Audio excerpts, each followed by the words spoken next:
अस्सलामुअलैकुम मेरी प्यारी बहनों, उम्मीद करती हूँ आप सब खैरियत से होंगी। अल्लाह पाक आप सबको हमेशा अपनी हिफाजत में रखे, आपके घरों में सुकून और मोहब्बत रखे, आपके शोहर और आपकी औलाद को सलामत रखे। जिन बहनों के घर में कोई परेशानी चल रही है, अल्लाह उनके लिए आसानी पैदा फरमाए। जिनके घर में रिज्क की तंगी है, अल्लाह उनके रिज्क में बरकत दे। और जिनके दिल में कोई ऐसी बात है जो वो किसी से कह नहीं पा रही, तो अल्लाह उनके दिल का हाल जानता है और उनके लिए बेहतर रास्ता निकाल दे। आमीन। तो शुरू करती हूँ मैं अपने टॉपिक को। आज मैं अभी किचन में हूँ, चावल बना रही हूँ क्योंकि मेरे बच्चों को चावल बहुत पसंद है। बेटे के लिए अंडे उबालने के लिए रख दिए थे। अब जब तक चावल तैयार होते हैं, सोचा आप लोगों से थोड़ी सी बात कर लूँ। और आज जिस बात पर बात करनी है, ये बात बहुत सी औरतों की ज़िंदगी से जुड़ी हुई है। तो कुछ औरतें अपने शौहर से छुपाकर पैसे जमा करती हैं। किसी ने अलमारी के किसी कोने में रखे हुए हैं, किसी ने कपड़ों के बीच, किसी ने किसी डिब्बे में, किसी ने बैंक में, और कुछ बहनें तो अपने शौहर को बताती ही नहीं कि उनके पास कितनी रकम जमा है। अब सवाल ये है, क्या ऐसा करना जायज़ है? क्या शौहर से छुपाकर पैसे जमा करना गुनाह है, या फिर औरत को अपने पैसे रखने का पूरा हक है? तो देखो मेरी बहनों, इस बात को थोड़ा समझने की ज़रूरत है, क्योंकि हर औरत का मामला एक जैसा नहीं होता।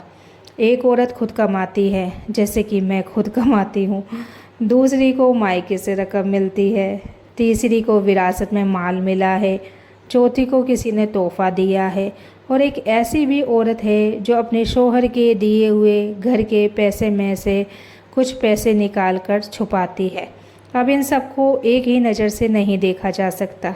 सबसे पहले ये देखना होगा कि पैसा आखिर है किसका। तो ये बहुत अहम बात है। अगर पैसा आपका अपना, आपकी अपनी कमाई है, आपको विरासत में मिला है, मायके से मिला है, या किसी ने आपको बतौर तोहफ़ा दिया है, तो वो आपका माल है। सिर्फ़ इसलिए कि आपकी शादी हो गई है, आपकी अपनी मलकियत ख़त्म नहीं हो जाती। और बहुत सी बहनों को शायद ये बात मालूम नहीं होती। उन्हें लगता है कि शादी के बाद जो कुछ उनका है वो सब शौहर का हो गया है। तो नहीं, ऐसा नहीं है। इस्लाम ने औरत को उसका माल और उसका हक दिया है, लेकिन यहाँ एक दूसरी बात भी उतनी ही ज़रूरी है।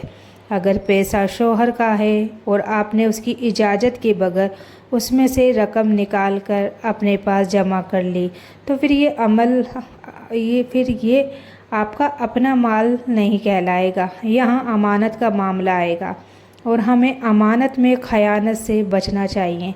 यानी बात सिर्फ छुपाने की नहीं है। असल सवाल है, आपने क्या छुपाया, अपना माल या किसी दूसरे का माल? बस यहीं से पूरी बात बदल जाती है। अब मैं आपको एक बहुत आम सी मिसाल देती हूँ। मान लो शौहर हर महीने घर का खर्च देता है, राशन के पैसे अलग, बच्चों के खर्च अलग, बिजली का बिल, दूध, सब्जी, घर की दूसरी ज़रूरतें, और आप उन पैसों में से जानबूझकर रकम बचाकर अपने लिए रखती जाती है। अगर वो रकम उस खर्च के लिए दी गई थी और आपने उसमें से अपनी मर्ज़ी से पैसा अलग कर लिया, तो आपको अपने तरीके पर गौर करना चाहिए।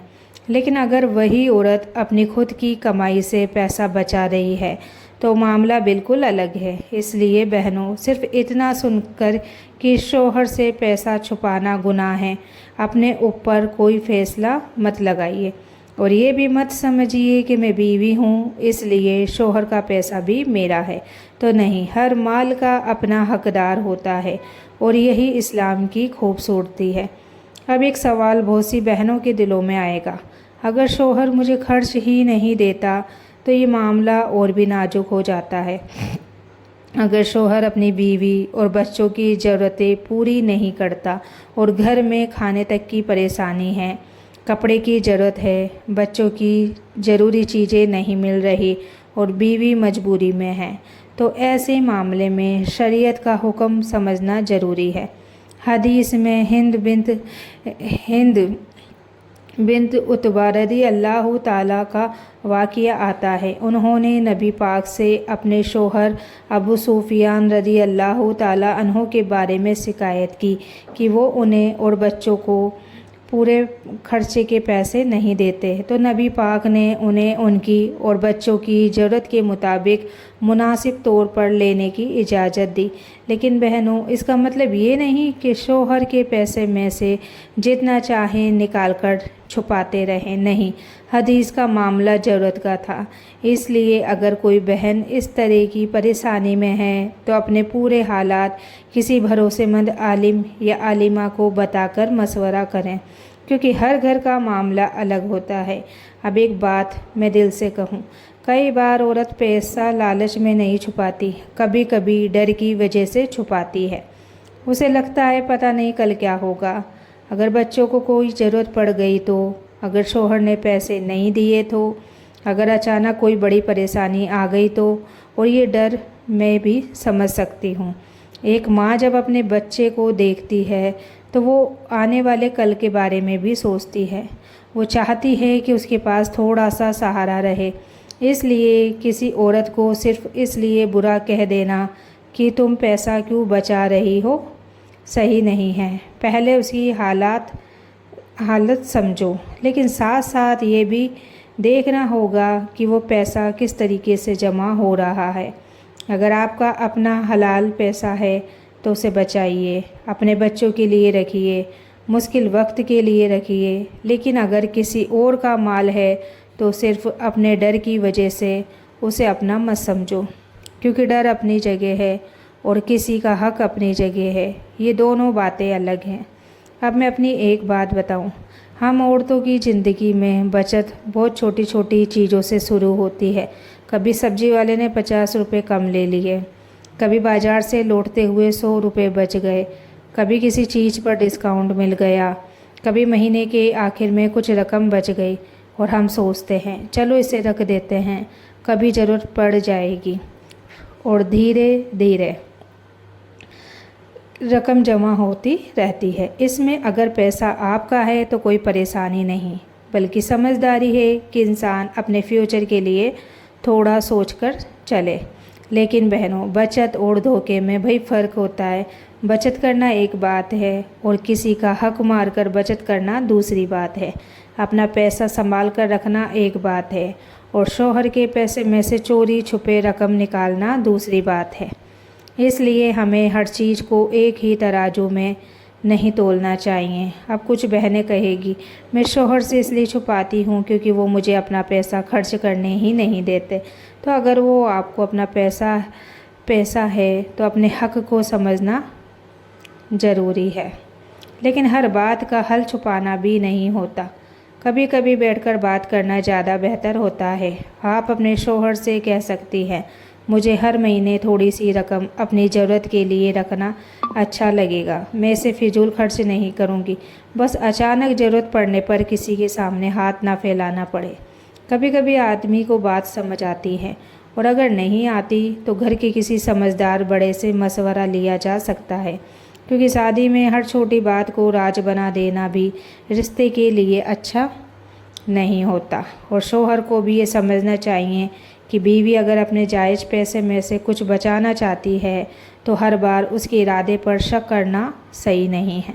हो सकता है वो आपके खिलाफ़ कुछ भी नहीं कर रही हो सकता है वो सिर्फ अपने बच्चों के बारे में सोच रही हो सकता है उसके दिल में आने वाले वक्त का खौफ हो। और कभी कभी औरत सिर्फ इसलिए पैसा रखती है कि उसे खुद के लिए कोई छोटी सी चीज़ लेने में हर बार किसी से पूछना ना पड़े। ये भी एक एहसास है। लेकिन हाँ, अगर पैसा आपका अपना है तो अपना हक समझिए, और अगर पैसा शौहर का है तो उसका हक भी समझिए। इस्लाम सिर्फ हमें अपने हक की बात नहीं सिखाता, दूसरे के हक की बात भी सिखाता है। और मुझे लगता है असल खूबसूरती यही है। अब सोचिए, अगर एक घर में बीवी शौहर से छुपाकर पैसा जमा करती है और शौहर भी बीवी से अपनी आमदनी छुपाता है, फिर दोनों एक दूसरे पर शक करते हैं, तो घर में सुकून भाई कहाँ से आएगा। रकम शायद जमा हो जाएगी लेकिन दिलों की दूरी भी बढ़ सकती है। इसलिए अगर मुमकिन हो तो मियाँ बीवी को पैसों के मामले में आपस में मशवरा करना चाहिए। कितनी आमदनी है, कितना खर्च है, कितना बचाना है, बच्चों के लिए कितना रखना है, घर की ज़रूरतें क्या है, ये सब मिलकर तय करना चाहिए, बेहतर है। और अगर औरत का अपना माल है तो उसका भी सम्मान होना चाहिए, क्योंकि शादी का मतलब ये नहीं कि औरत की अपनी पहचान और अपनी मलकियत ख़त्म हो गई है।